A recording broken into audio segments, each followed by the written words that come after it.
एक समय था जब दुनिया पर इंसान नहीं बल्कि 40 फुट लंबा एक ऐसे प्राणी राज करता था जिसका एक कदम जमीन को हिला देता था। लेकिन अचानक वो सब गायब हो गए। आखिर क्या हुआ था उनके साथ? क्या आसमान से आई एक तबाही ने उनका विनाश कर दिया या फिर कुछ और था? आज हम खुलेंगे करोड़ साल पहले की राज का दरवाजा। अतनु प्रसाद वीडियो में आपको फिर से स्वागत। इंसानों के दुनिया में आने के बहुत पहले, लगभग 6 करोड़ साल पहले, हमारे प्लेनेट पे ऐसे देव राज किया करते थे जिसको आज हम डायनासोर नाम से पहचानते हैं। इन डायनासोर्स ने हमारी दुनिया पर चंद सौ या चंद हजार सालों तक नहीं बल्कि पूरे 18,000 सालों तक इस दुनिया पर राज करते थे। वैसे इन डायनासोर की तादाद इतनी ज्यादा थी कि अभी तक साइंटिस्ट को 900 से भी ज्यादा ऐसे फॉसिल्स मिल चुके हैं जिनका ताल्लुक अलग अलग डायनासोर से किस्मों से जोड़ा जाता है। एक एस्टिमेट के मुताबिक जब जोरासिक पीरियड अपने पीक पे था तो अर्थ पर 400 मिलियन से भी ज्यादा डायनासोर हुआ करते थे, यानी 40,000 करोड़ से भी ज्यादा। इंसानों से भी पहले पाए जाने वाला जानवर जिनकी नस्लें अब मरकर खत्म हो चुके हैं, उनकी ढांचे या कोई भी ऐसी चीज ये दुनिया पर मौजूद का सबूत देती हो, उसको फॉसिल कहा जाता है। सबसे पहले डायनासोर का फॉसिल नॉर्वे के समंदर में ऑयल के लिए की जाने वाली ड्रिलिंग के दौरान मिला था। ये फॉसिल समुद्र के बॉटम से भी 2250 मीटर नीचे दफन हो रखा था। करोड़ों साल तक जमीन के अंदर दफन रह जाने की वजह से फॉसिल का अपने असली हालत में रहना काफी ज्यादा मुश्किल होता है। ज्यादातर फॉसिल तो गलकर ऑयल बन जाता है जिसको हम प्रोसेस करके फ्यूल के तौर पे इस्तेमाल करते हैं। कई बार उनकी सिर्फ टूटे फूटे हड्डियों के हिस्से मिल पाते हैं या अगर बहुत हो जाए उनका सिर्फ ढांचा ही मिल पाते हैं। अगर गूगल पर डायनासोर टाइप करके सर्च किया जाए एक लंबी लिस्ट सामने आ जाती है। ये सब उन डायनासोर की किस्में हैं जिनके फॉसिल के चंद हिस्से हमें मिले थे। इन हिस्से को जोड़कर और मुख्तलिफ जगह से उनका फुटप्रिंट्स का मुआयना करके एक अंदाजा लगाया जाता था कि ये डायनासोर दिखते कैसे थे, कि इनका चलने का अंदाज कैसा था और क्या कुछ खाते थे। अभी तक हमें एक भी कोई डायनासोर का फॉसिल नहीं मिला जो बिल्कुल अपनी असली हालत में मजबूत हो, लेकिन अब अनकरीब मिलने जा रहा था। 2011 में जॉन फंक नामक आदमी कनाडा के माइन पर एक खुदाई का काम कर रहा था। एक खुदाई जमीन में 200 फीट डीप सेनकोर मिलीनियम माइन के लिए की जा रही थी जो कनाडा की प्रोविंस एल्बर्टा में वाक़ है।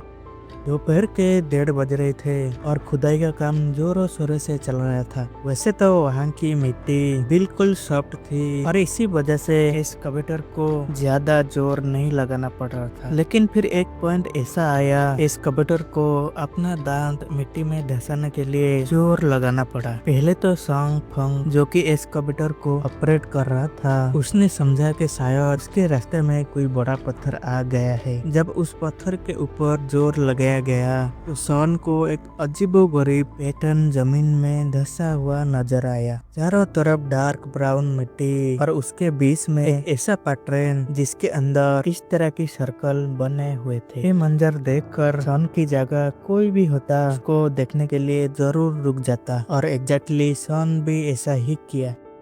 उसने अपने शिफ्ट सुपरवाइजर को बुलाया। फिर अगले कई घंटों के दौरान माइन पर मजबूत सारे लोग अजीब चीज को देखने के लिए इकट्ठे हो गए।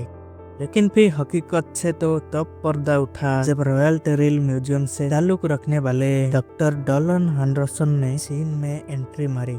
डॉक्टर डोनाल्ड जिनको प्री हिस्टोरिक फॉसिल्स का काफी ज्यादा एक्सपीरियंस है, वो देखते साथ ही समझ गए ये कुछ और नहीं बल्कि एक किसी ऐसे जानवर का फॉसिल है जिसका आज से पहले किसी को भी इल्म नहीं था। डॉक्टर डोनाल्ड का मानना था कि अल्बर्टा से पहले भी जो फॉसिल्स मिल चुके वो समुद्र में रहने वाले प्लेजियोजर के थे। इसी वजह से उनका ख्याल था कि ये फॉसिल भी किसी प्लेजियोजर का ही होगा। लेकिन उनको इस बात का बिल्कुल भी अंदाजा नहीं था कि जो चीज इनके सामने मिट्टी में धसी हुई है वो उनकी जिंदगी बदलने जा रही है। 8 करोड़ साल पहले कनाडा के ये हिस्सा जहाँ से फसल मिला थी गहरे समंदर के नीचे होता था। जो प्लीजियस हर्स इस समंदर में रहते थे वो मरने के बाद जमी बोस हो गए और इसी वजह से इसी एरिया से ज्यादातर फसल प्लीजियस हर्स की ही मिलते हैं। लेकिन मिलने वाला ये फसल भी प्लीजियस हर्स का ही था या किसी और जानवर का। और सबसे बढ़कर ये कि आखिर वो दिखता कैसा था। ये सब जानने के लिए जरूरी था कि पहले इसको बाहिफाजत जमीन से बाहर निकाला जाए और ये काम इतना आसान नहीं था। इसके वसंत के गुरु बुलवाए गए और बड़े एहतियात से फसल को जमीन से बाहर निकालने का काम शुरू कर दिया गया। फसल के साइड और ऊपर से मिट्टी हटा दी गई और अब बारी थी इसको जमीन से अलग करने की। नॉर्मली ऐसे काम के लिए इलेक्ट्रिक जैक हैमर इस्तेमाल किया जाता है, लेकिन क्योंकि इससे फसल को नुकसान पहुंचने का खतरा था, इसी वजह से एक्सपर्ट ने हाइड्रोवेकिंग टेक्नोलॉजी इस्तेमाल करने का फैसला किया है। हाइड्रोवेकिंग ऐसी टेक्नोलॉजी होती है जिसमें पानी की हाई प्रेशर गन से किसी भी चीज को काटा जाता है और साथ साथ इंडस्ट्रियल ग्रेड वैक्यूम से मिट्टी और पानी को सक कर लिया जाता है। हाइड्रोवेकिंग के जरिए काम बड़ी महारत और काफी तेजी से कर लिया गया।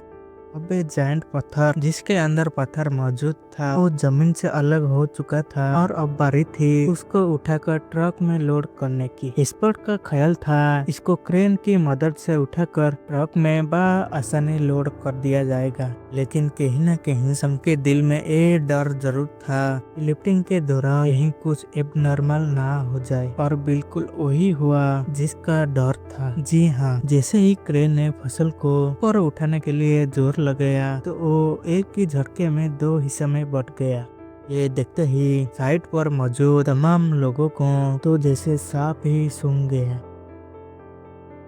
यहाँ एक्सपर्ट्स को अपनी मेहनत जाया होने का दुख था, वहीं रॉयल टेरल म्यूजियम को फसल के टूट जाने का गम खाया हुआ था। फसल देखने में तो पत्थर जैसा लग रहा था, लेकिन उनका सेंटर काफी ज्यादा नाजुक था जो क्रेन के प्रेशर को बर्दाश्त ना कर सका। लेकिन ऐसा नहीं था कि सारी उम्मीदें खत्म हो गई हो। बेशक फसल टूट चुका था, लेकिन ये अभी भी कंप्लीट था। इसके अंदर क्या कुछ छुपा है ये जानना अभी बाकी था। फसल के तमाम हिस्सों को अच्छी तरह पैक करके रॉयल टेरल म्यूजियम पहुंचा दिया गया, जहां अब एक और दिलचस्प हकीकत से पर्दा उठने का वक्त आ पहुंचा था। इस पॉइंट पर किसी को भी फसल की असल हकीकत मालूम नहीं थी। करोड़ों साल जमीन के अंदर दफन रह जाने की वजह से फसल के ऊपर जमे हुए पत्थर को अलग करना एक ऐसा काम था जिसमें सालों की मेहनत रिक्वायर्ड थी, लेकिन एक काम हर सूरत करना जरूरी था। पूरे 5 साल और 7,000 घंटों की मेहनत करके फसल को जब पत्थर से आजाद करवा लिया गया तो जो कुछ देखने को मिला तो पिछले कम से कम 8 करोड़ सालों से किसी ने भी नहीं देखा था।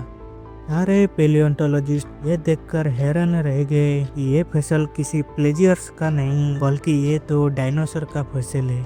लेकिन सबको एक जोर का धक्का तब लगा जब उनको ये मालूम पड़ा कि इस डायनासोर का फसल इतनी अच्छी तरह प्रिजर्व्ड है कि अभी तक इसकी खाल भी डैमेज नहीं हुआ। ये दुनिया का वाहिद ऐसा डायनासोर था जो हमें बिल्कुल असली हालत में मिला था। माजी में जितने भी डायनासोर का फसल हमें मिल चुके हैं, ज्यादा से ज्यादा उनकी हड्डियां मिलती थी और फिर कई सालों के मेहनत करके उनको वापस जोड़कर म्यूजियम्स में रख दिया जाता था। रेडियस ब्राउन कलर की स्किन, सेल्फ डिफेंस के लिए पूरी बॉडी पर आर्मर जैकेट और 3.5 टन वजनी इस डायनासोर के बारे में इससे ज्यादा और कुछ मालूम नहीं था। जब टेक्नीशियंस ने इसको पूरी तरह पत्थरों से आजाद कर दिया, अब बारी थी पैलियोंटोलॉजिस्ट की जिनको डायनासोर की इस अजीब किस्म पर मजीद तहकीक करना थी। रिसर्चर पहली बार एक ऐसे नमूने पर रिसर्च कर रहे थे जो बिल्कुल ओरिजिनल हालत में मौजूद था। सालों की रिसर्च और कई 100 टेस्ट करने के बाद जो कुछ मालूम पड़ा वो वाकई काफी ज्यादा इंटरेस्टिंग था। ये डायनासोर आज से करीब 110 मिलियन साल पहले यानी तकरीबन 11 करोड़ साल पहले मरा था और जिस वक्त इसकी मौत हुई तब एक कुछ खा भी रहा था। आहिस्ता आहिस्ता चलने वाला ये डायनासोर डायनासोर प्लांट्स खाता था और हैरतअंगेज तौर पे और इसकी पेट से उस प्लांट के ट्रेसेस भी बरामद हुए जो इसी के साथ प्रिजर्व हो गए थे। ये डायनासोर जुरासिक एज के उस हिस्से में पाया जाता था जो दुनिया पर रेप्टाइल्स का राज हुआ करता था। इनके खत्म होने के बाद जमीन, हवा और पानी को नया जानवर ने रिप्लेस कर दिया जिसमें टी रेक्स जैसे खूंखार डायनासोर भी थे। 6.5 करोड़ साल पहले बहुत बड़ा मेटेओराइट जिसकी साइज दुबई से भी 10 गुना बड़ी थी वो अचानक अर्थ पर आ गिरा। इस मेटेओराइट की धमाके ने हमारा दुनिया को हिला कर रख दिया था और इसके नतीजा में होने वाले तबाही का अंदाजा लगाना भी काफी ज्यादा मुश्किल है। साइंस का मानना है कि इसी तबाही के वजह से ही पूरी दुनिया से डायनासोर का खत्म हुआ था, लेकिन एक्सपर्ट पर उम्मीद है कि इस तरह से लाखों फॉसिल्स पहाड़ों और जमीन के नीचे अभी तक दफन है। उम्मीद है ये वीडियो आपको अच्छा लगे, तो मिलते हैं और एक शानदार वीडियो में।